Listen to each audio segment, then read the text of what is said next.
కాళేశ్వరం ఇది కేవలం ఒక సాగునీటి ప్రాజెక్టు కాదు. తెలంగాణ రాజకీయాల్లో రణరంగానికి వేదికైన అంశం. కన్నెపల్లి పంప్ హౌస్ పర్యటనతో మొదలైన బీఆర్ఎస్ దూకుడు ఇప్పుడు కాళేశ్వరం నుంచి పాలమూరు, రంగారెడ్డి వరకు విస్తరించబోతుంది. తాము పర్యటనలకు వెళ్లాకే ప్రభుత్వం కదిలిందని, తాము ప్రశ్నించాకే పంపులు ఆన్ అయ్యాయని క్లెయిమ్ చేసుకుంటుంది గులాబీ పార్టీ. ఇప్పుడు ఇదే అంశాన్ని ప్రజల్లోకి మరింత బలంగా తీసుకెళ్లే వ్యూహ రచన చేస్తోంది. అధికార కాంగ్రెస్ ను ప్రాజెక్టుల అంశంలోనే బలంగా నిలదీయాలని, ప్రభుత్వ వైఫల్యాలను క్షేత్రస్థాయిలోనే ఎండగట్టాలని బీఆర్ఎస్ పక్కా ప్రణాళికతో ఉన్నట్లు గులాబీ వర్గాల్లో జోరుగా చర్చ సాగుతోంది.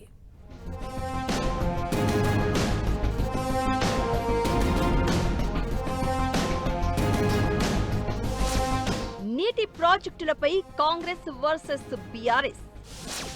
కాళేశ్వరం టు పాలమూరు రంగారెడ్డి ప్రాజెక్టుల బాట పట్టనున్న బీఆర్ఎస్. రేవంత్ సర్కారును ఇరుకున పెట్టే యోచనలో బీఆర్ఎస్. నీటి ప్రాజెక్టులే బీఆర్ఎస్ కొత్త అస్త్రం.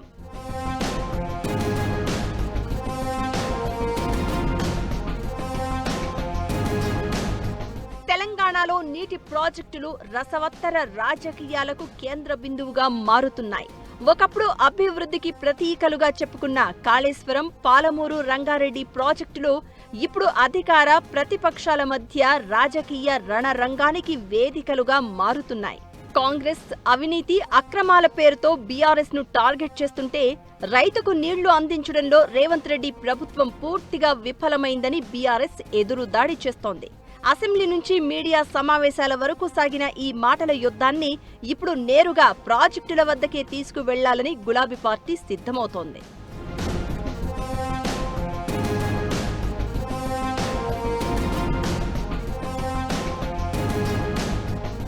తెలంగాణలో కాంగ్రెస్ సర్కార్ ఏర్పడ్డాక కాళేశ్వరం ప్రాజెక్టు పేరు నిత్యం వార్తల్లో నిలుస్తోంది.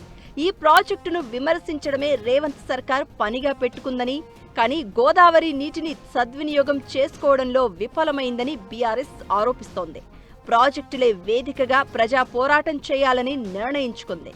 ఈ మధ్య BRS working president KTR Kannepalli pump హౌజ్ను సందర్శించారు. ఆ తర్వాతే దేవాదుల పంపులు ఆన్ అయ్యాయని బీఆర్ఎస్ వాదిస్తోంది.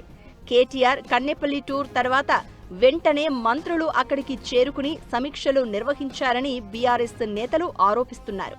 తమ పర్యటనల కారణంగానే ప్రభుత్వం కదిలిందని, దీన్ని రాజకీయ విజయంగా భావిస్తోంది గులాబీ పార్టీ.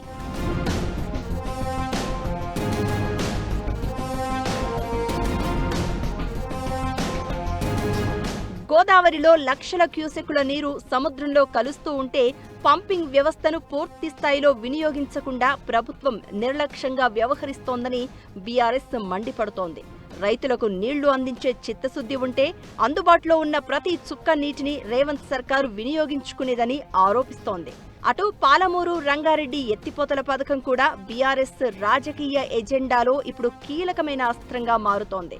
తమ ప్రభుత్వ హయాంలో చివరి దశకు తీసుకొచ్చిన ఈ ప్రాజెక్టును కాంగ్రెస్ ప్రభుత్వం కావాలనే పక్కన పెట్టిందని గులాబీ పార్టీ ఆరోపిస్తోంది. ఉమ్మడి పాలమూరు జిల్లాతో పాటు రంగారెడ్డి, వికారాబాద్ ప్రాంతాల రైతుల ఆశలను ప్రభుత్వం పట్టించుకోవడం లేదని విమర్శిస్తోంది.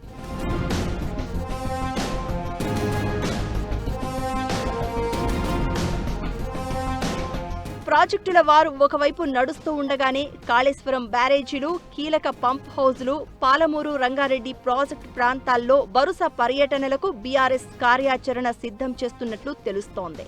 ఒకప్పుడు తమ పాలనకు గుర్తింపుగా నిలిచిన ప్రాజెక్టులే ఇప్పుడు కాంగ్రెస్ ప్రభుత్వాన్ని ఇరుకున పెట్టే ప్రధాన రాజకీయ అస్త్రాలుగా మలుచుకోవాలన్నది గులాబీ పార్టీ వ్యూహం. మరి ప్రాజెక్టుల వేదికగా మొదలు కాబోతోన్న ఈ రాజకీయ పోరు కాంగ్రెస్ ను డిఫెన్స్ లోకి నెట్టేస్తుందా, లేక అధికార పార్టీ కూడా అదే స్థాయిలో కౌంటర్ ఇస్తుందా అనేది ఆసక్తిని రేపుతున్న అంశం.